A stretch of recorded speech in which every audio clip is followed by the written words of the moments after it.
So I'm creating this production log just because it's a lot different to how we did the previous animations, whereas when you're doing gameplay animations you needed to stay in a single place because you're not going to move because the gameplay's already done that, whereas this, because there's no gameplay, it's just an animation, it's a lot different.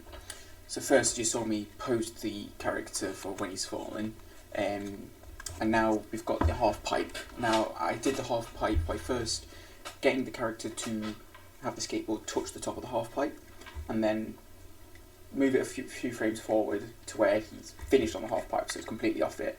Now it would usually just create a straight line towards them, but halfway through I do another keyframe and stick it to the middle of the half pipe, which actually works surprisingly well, in all honesty. I wasn't expecting it to work when I first tried it.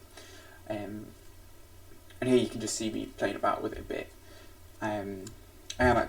When I recorded this I was at college, so if you see me sort of pause or just keep going back and forth, it's usually just asking friends or just talking with them to see how it's been going on.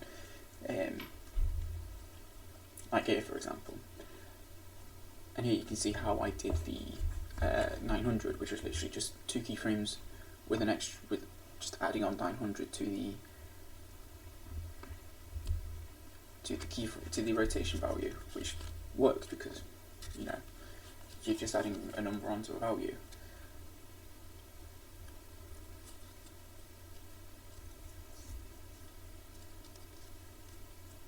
So here I do a very similar thing as before, so stick it onto half pipe halfway down.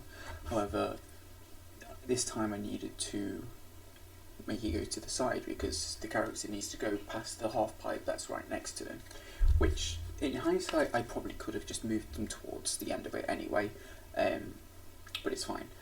And here you can also see me try so many different things to get the rotation value just right. You know, I add a ton of keyframes, make some rotations more than others, which was it was a bit of a pain. And I even went back to a previous animation to see how I did it, which I did actually do a few times, especially when it came to the ollies.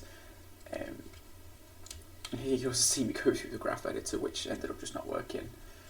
And what ended up just working was adding a small bit of rotational value onto the keyframe when he's starting to turn, and that worked like a treat. And talking about the graph editor, I did need to use it a good few times for this animation, for both the ollies and starting and ending moving on a scene, because when you're jumping you don't gradually jump, you immediately do, and that's why I needed to edit them, because you don't just gradually hit the floor.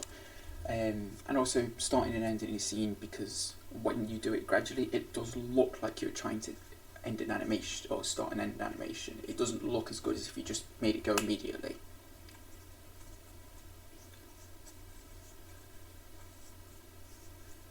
And here you can see me do what I did about 50 times throughout this animation, where I make the character crouch, where I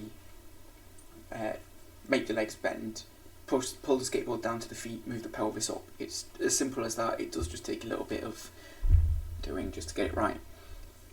Also, it's the Indy 900, Indy being a grab trick, so obviously I had to grab the board, which is what I did here.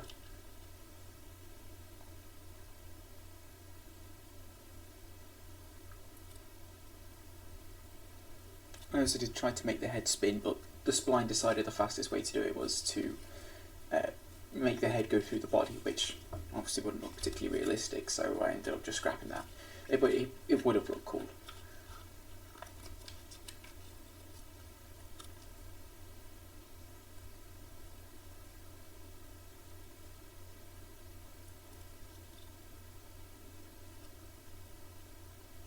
And here I'm just doing the opposite. I'm making the character stand back up again, which again I had to do so many times throughout this project, so I got so quick at it. So obviously this time, knees straighten, skateboard down, pelvis up. There you go. And towards the end of the animation where he does the devil horns, it was just a case of getting the arm up, making it move down a little bit, just to make it seem a little bit bouncy, the upper waist moving forwards a bit, and just placing the camera where he's going to run into it.